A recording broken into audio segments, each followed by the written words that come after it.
Shalom, Assalamualaikum warahmatullahi wabarakatuh. Salam sejahtera bagi kita semuanya. Ya, pertama-tama kita kurang lebih 2 minggu kita tidak berjumpa melalui perkuliahan rekan-rekan semuanya, mahasiswaku yang saya kasihi. Pada hari ini kita berjumpa kembali.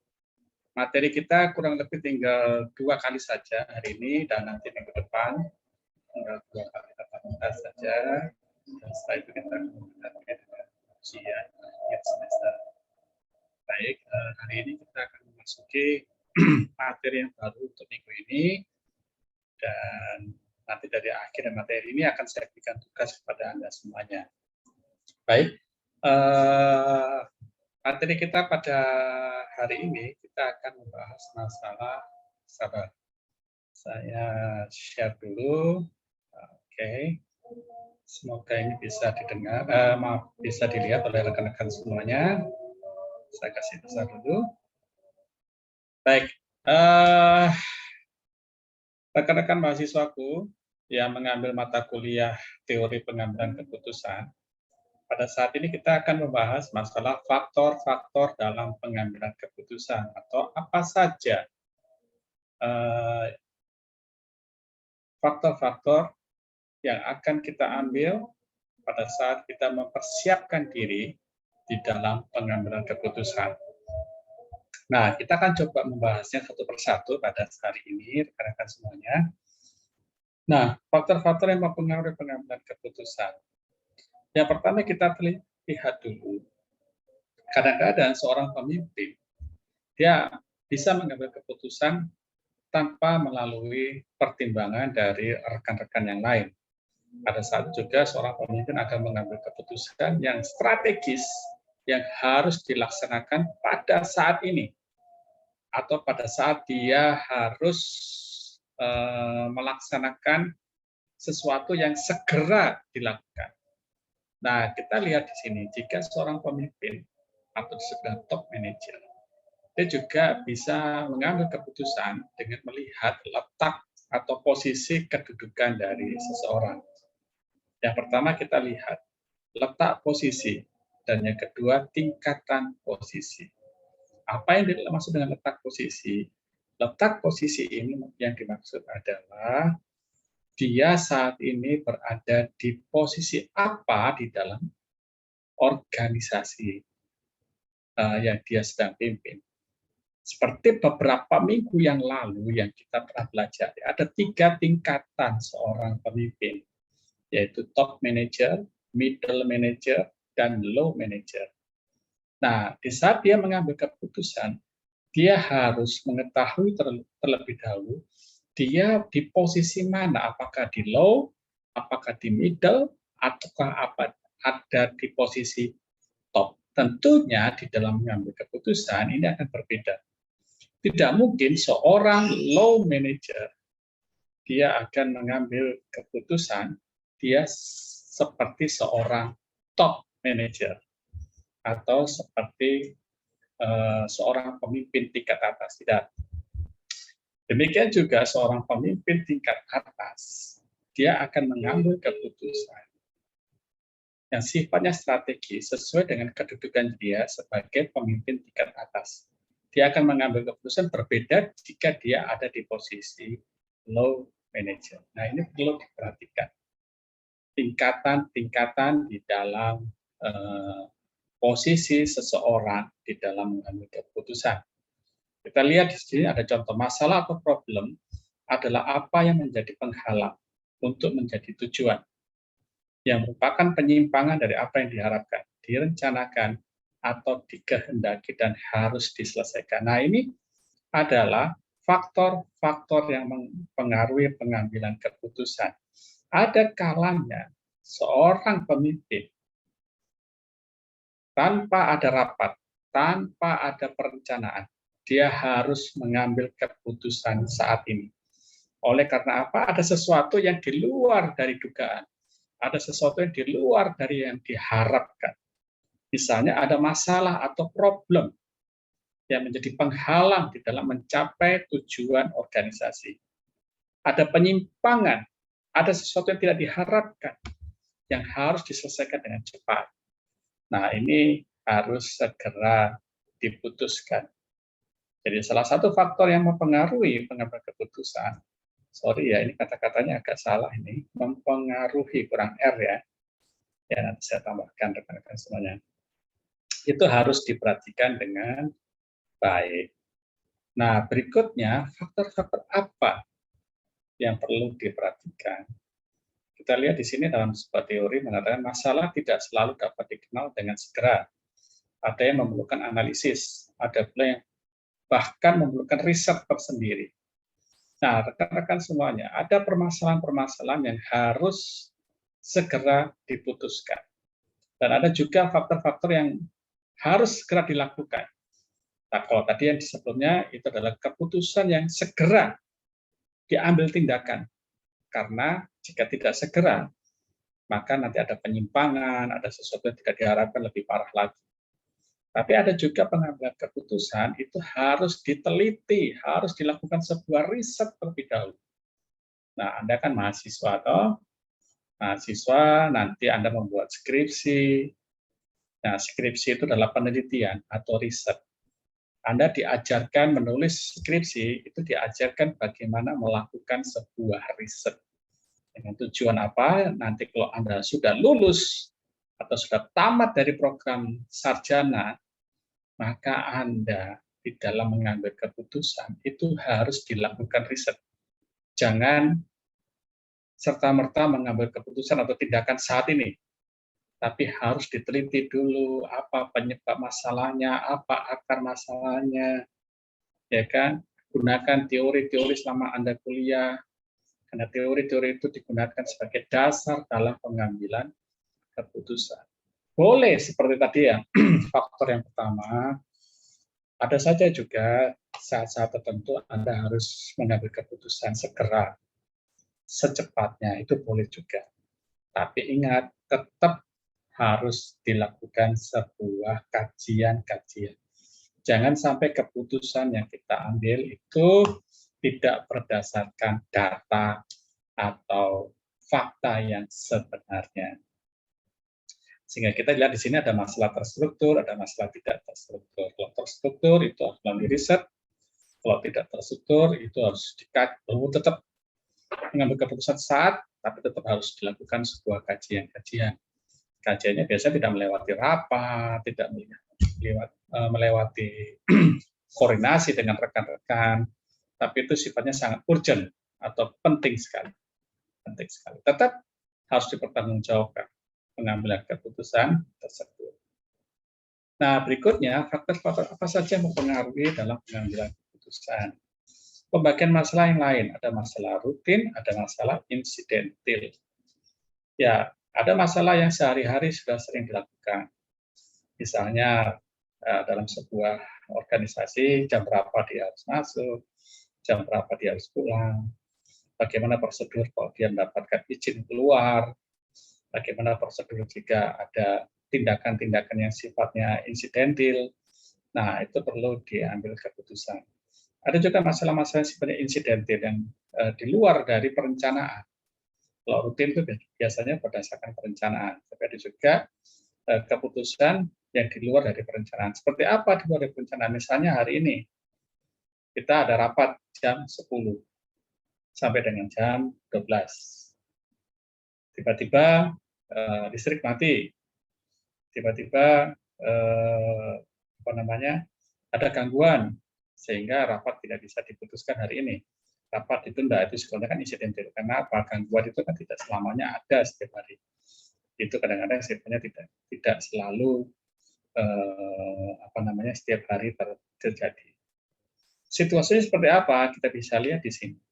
Keseluruhan faktor-faktor dalam keadaan yang berkaitan satu sama lain dan yang secara bersama-sama memancarkan pengaruh terhadap kita beserta apa yang hendak kita perbuat. Jadi kalau masalah rutin, rekan-rekan semuanya, mahasiswaku, kita harus melihat situasi yang ada di sekitar kita.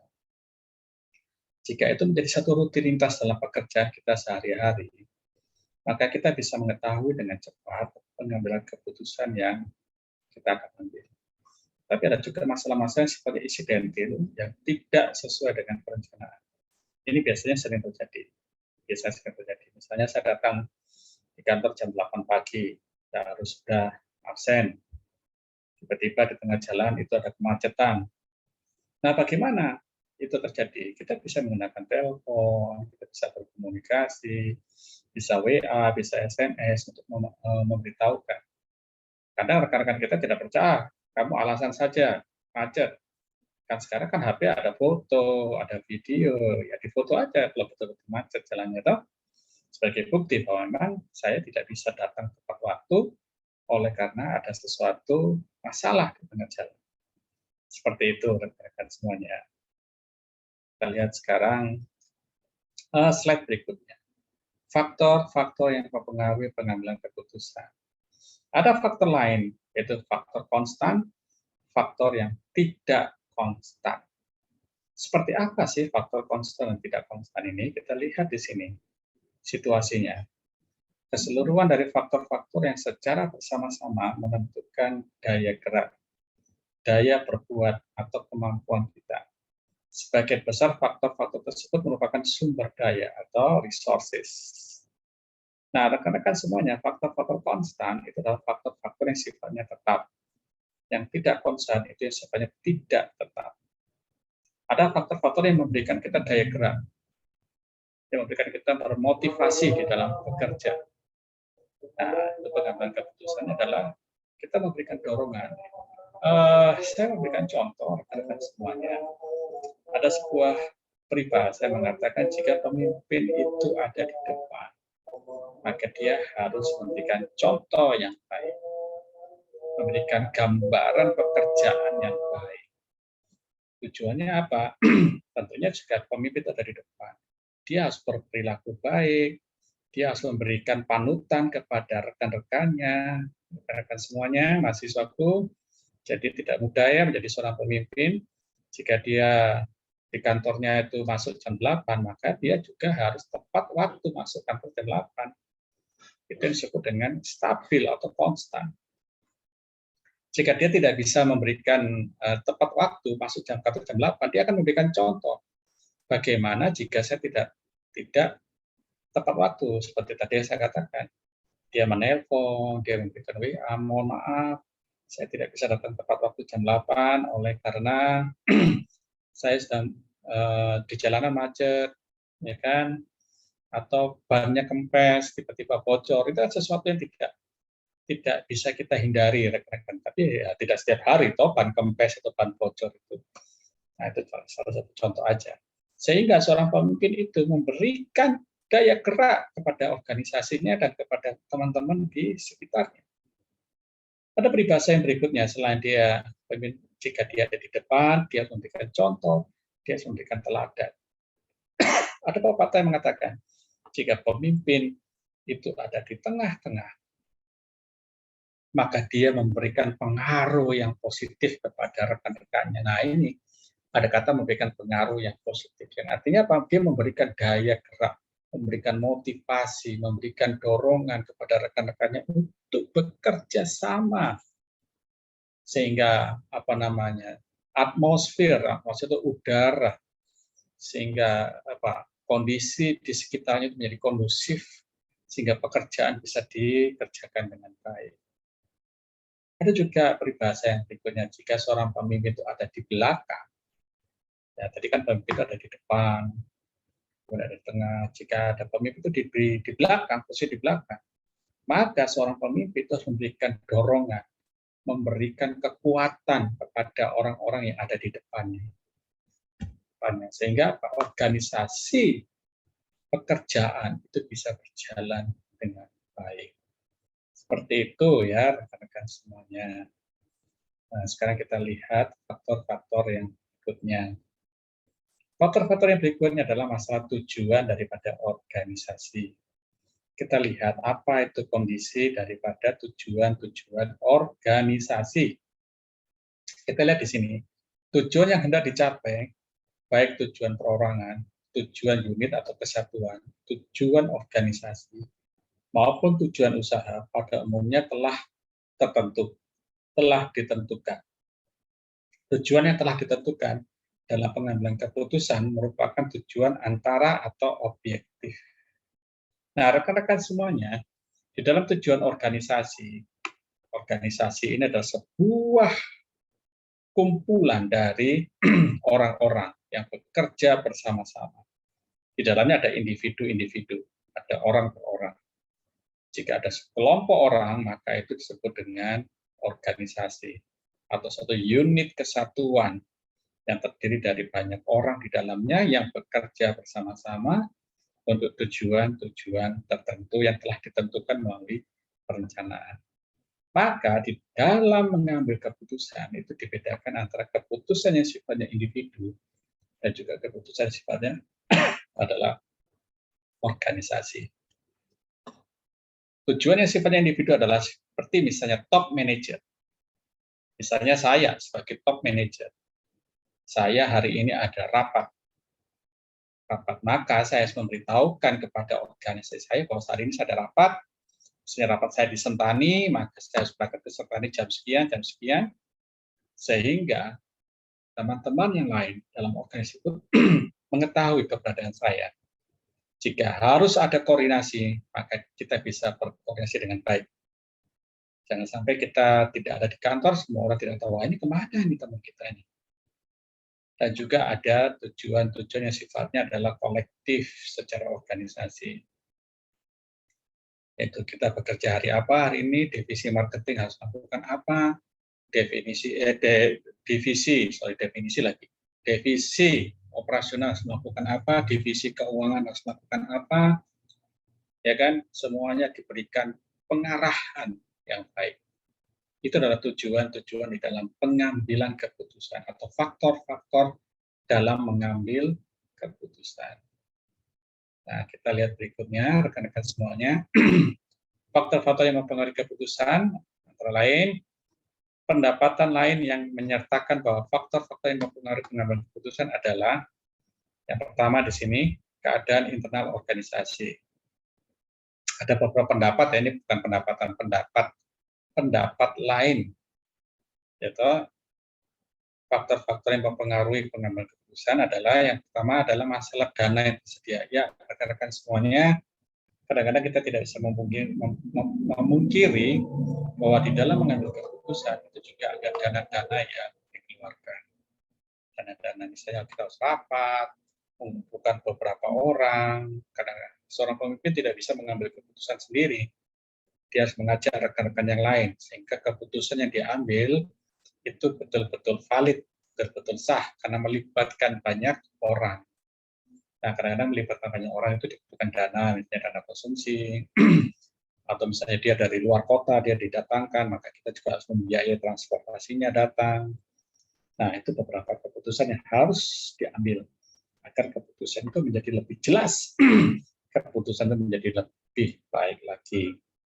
Kemudian keadaan sumber daya manusia. Kita harus mengetahui bahwa di dalam mengambil keputusan, kita harus melihat keadaan karyawan kita, keadaan rekan-rekan kita, apakah dalam kondisi sehat, apakah dalam kondisi tidak sehat. Nah, tidak serta-merta kita langsung mengambil keputusan, menyertakan banyak orang, kemudian tidak memperhatikan keadaan mereka. Yang berikutnya adalah masalah kemampuan karyawan. Apa yang disebut dengan kemampuan karyawan? Tentunya kita lihat, di dalam mengambil keputusan, kita melihat bagaimana kompetensi atau tingkat pengetahuan dari masing-masing karyawan. Karena tidak semua orang memiliki kompetensi yang sama, pasti berbeda-beda rekan-rekan semuanya. Ada karyawan kita yang hanya tamatan SMA, ada karyawan kita tamatan dari sarjana. Nah, tentunya kita harus memperhatikan kemampuan dari karyawan tersebut.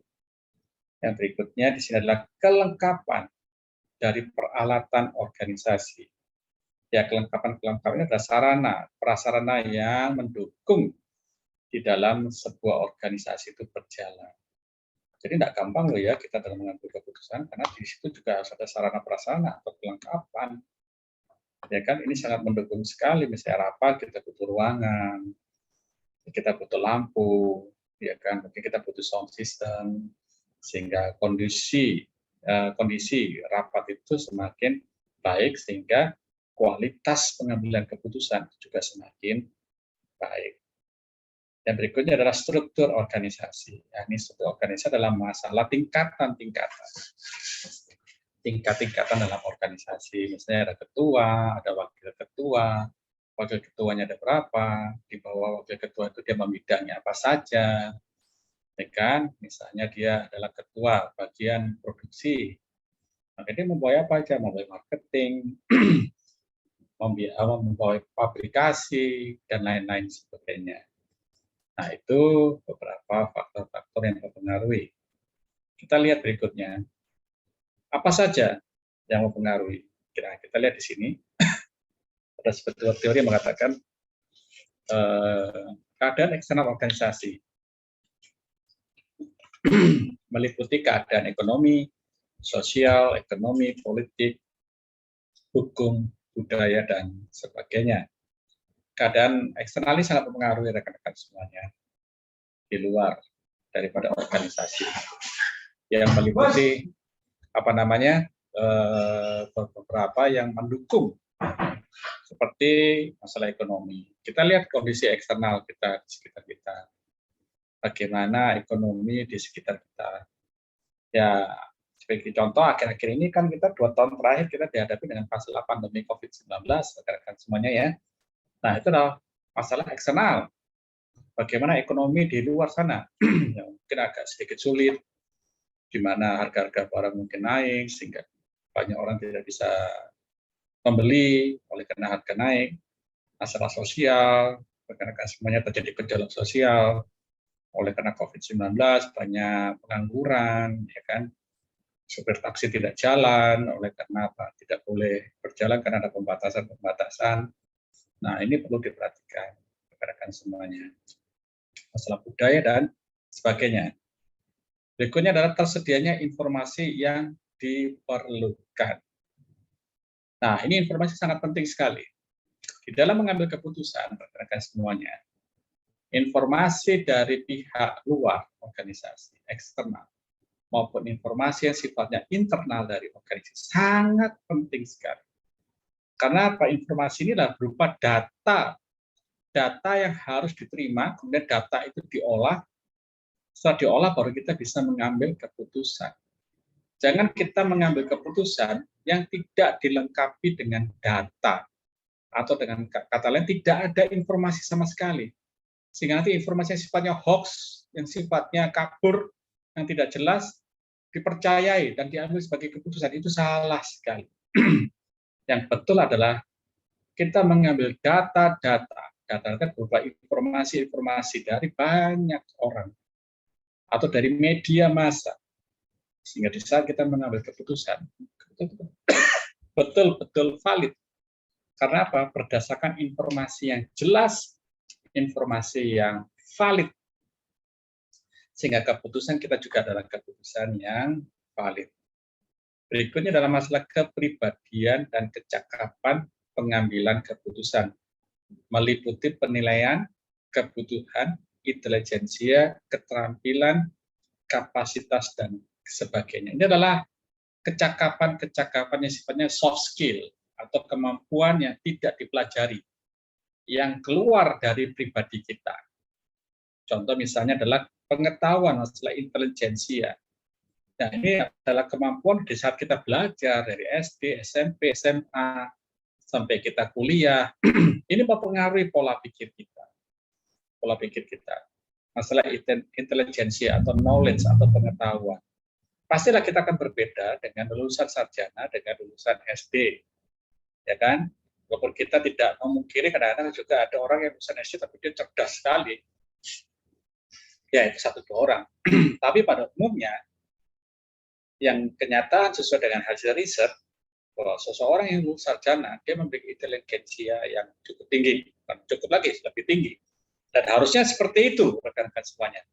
Seseorang yang memiliki intelijensia tinggi, itu adalah memiliki kecakapan yang sangat tinggi. Tentunya dia juga memiliki keterampilan yang sangat tinggi, lebih daripada orang-orang lain. Maka kepribadian kita sangat penting sekali di dalam mengambil keputusan. Nah, berikutnya, ya kalau ini kita bicara masalah beberapa buku-buku yang menjelaskan faktor-faktor yang mempengaruhi pengambilan keputusan. Ini ada Josh Terry yang mengatakan bahwa dalam mengambil keputusan ada hal yang berwujud, tidak berwujud, yang emosional maupun yang rasional. Ya, ini jelas sekali. Yang berwujud itu adalah hal-hal yang sifatnya rasional. Yang artinya bahwa pengambilan keputusan itu harus berdasarkan data yang lengkap. Itu berwujud. Misalnya berapa jumlah mobil? Mobil kita ada 3. Perlu nggak dalam sebuah organisasi menambah lagi 1 mobil? Pak, tambah lagi 1 mobil, 4 mobil.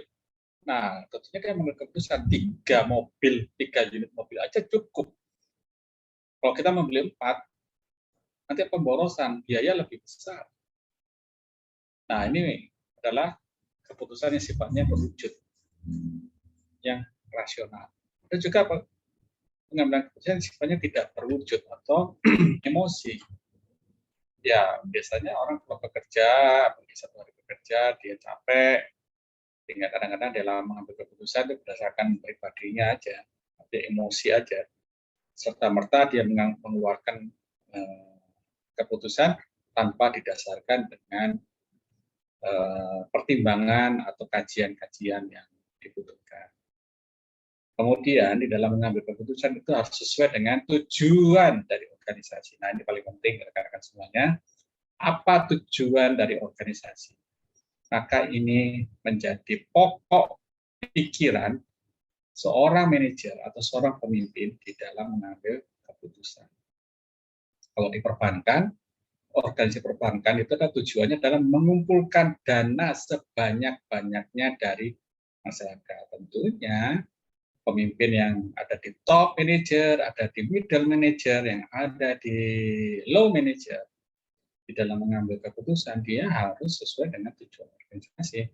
Bagaimana saya harus bisa mempengaruhi masyarakat untuk masyarakat bisa menabung, ya kan, di bank saya. Caranya bagaimana? Ya saya harus promosi, saya harus memberikan iklan, saya mengajak kepada masyarakat, door to door atau datang ke orang per orang, ayo datang. Sekarang di dalam marketing sifatnya bukan hanya ngirim lagi gambar-gambar di televisi atau brosur-brosur, tapi sekarang person to person, mengajak melalui berdiskusi, berbincang. Tujuannya kan apa? Agar masyarakat percaya untuk menabung di bank dia. Seperti itu rekan-rekan semuanya ya.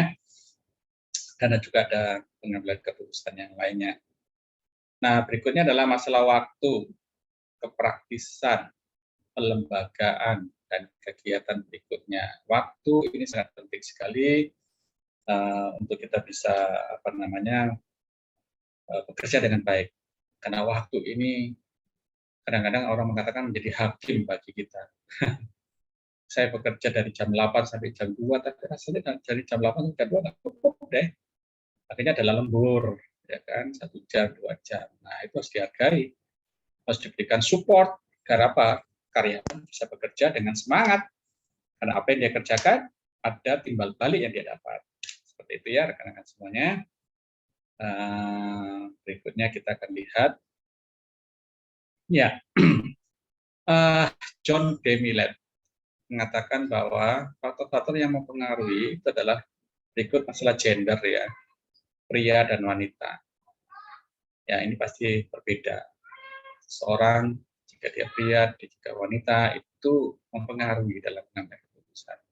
Seorang pria itu kadang-kadang lebih emosional, lebih menggunakan rasionalnya, lebih menggunakan pemikirannya. Walaupun kadang-kadang wanita sekarang juga sudah mulai tegas ya, tegas berdasarkan prinsip, tapi kita tidak bisa memungkiri bahwa kadang-kadang gender, perilaku itu juga mempengaruhi pria dengan wanita. Tapi kayaknya di dekade sekarang ini pria dan wanita itu hampir sama aja deh, hampir sama. Sehingga itu mempengaruhi di dalam pengambilan keputusan. Yang berikutnya adalah berdasarkan regularitas atau kebijakan. Nah, rekan-rekan semuanya, jika ada sebuah kebijakan yang sudah diputuskan dalam sebuah organisasi, Kalau itu sudah menjadi sebuah kebijakan dan diputuskan menjadi sebuah tata tertib, maka itu harus dilakukan. Kalau tidak dilakukan, berarti itu melanggar tata tertib, itu disebut dengan regulasi. Tapi kadang-kadang regulasi ini tidak bisa serta-merta menjadi sesuatu yang tetap. Dia bisa menjadi tidak tetap jika regulasi yang diputuskan itu sudah tidak sesuai dengan perkembangan situasi yang terkini, maka regulasi itu harus segera diubah. Tapi jika masih berperan, maka regulasi tetap harus dituruti. Tata tertib harus tetap diikuti. Seperti itu rekan-rekan semuanya. Ini adalah masalah regulasi. Yang berikutnya masalah prosedur. Ya, dalam mengambil keputusan itu ada prosedur. Di sini dikatakan ada serangkaian langkah-langkah yang berhubungan dan berurutan yang harus diikuti oleh pengambil keputusan. Ya, kadang-kadang dalam sebuah perencanaan itu ada namanya prosedur tetap, ada langkah-langkah. Langkah-langkah itu harus diikuti. Misalnya dalam sebuah organisasi ada perencanaan, ada pengorganisasian, ada pelaksanaan, ada pengawasan. Maka setiap tujuan dari organisasi harus melewati itu, perencanaan, pengorganisasian, pelaksanaan, dan pengawasan. Rangkaian langkah-langkah itu tidak bisa kita lompati. Sebuah organisasi tidak bisa tanpa perencanaan, harus melewati perencanaan. Karena dari perencanaan adalah dasar dari pola pikir, yaitu semua karyawan di dalam menggerakkan organisasi tersebut. Yang berikutnya adalah aturan. Nah, ini aturan sama dengan regulasi. Regularitas yang tadi kita sebutkan di slide yang sebelumnya. Yaitu dia mengatur, memberikan ketentuan apa saja yang harus dilakukan, apa saja yang tidak diperbolehkan, dan apa saja yang diperbolehkan. Itu merupakan kebijakan yang harus dilakukan dalam sebuah organisasi, dan di dalam mengambil keputusan juga harus mengikuti regulasi tersebut atau aturan tersebut. Itu rekan-rekan semuanya ya.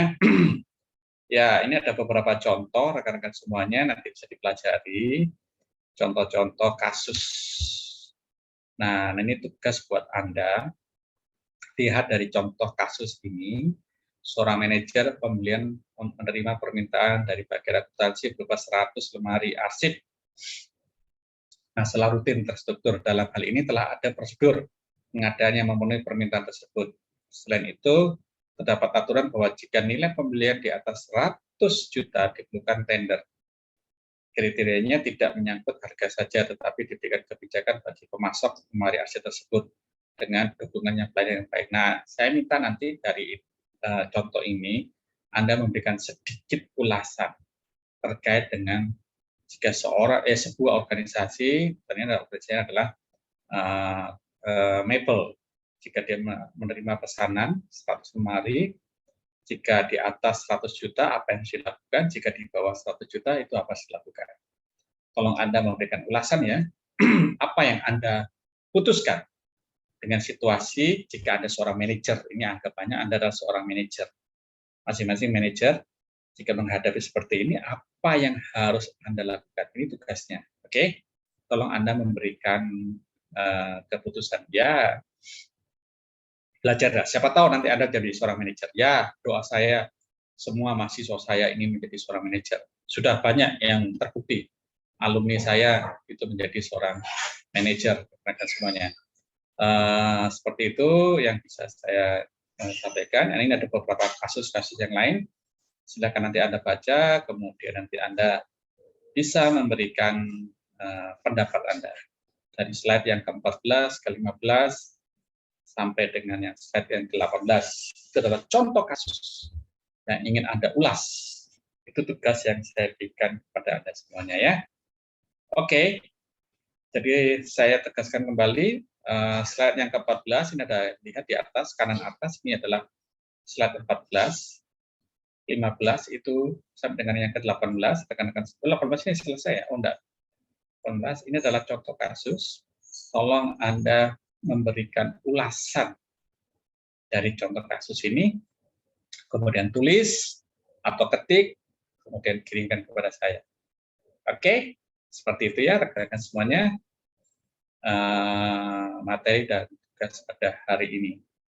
Saya harap Anda semuanya sehat, Anda semuanya dalam keadaan segar bugar sehingga bisa menyelesaikan perkuliahan ini dengan baik. Oke, terima kasih. Sampai jumpa lagi di tatap muka kita yang selanjutnya.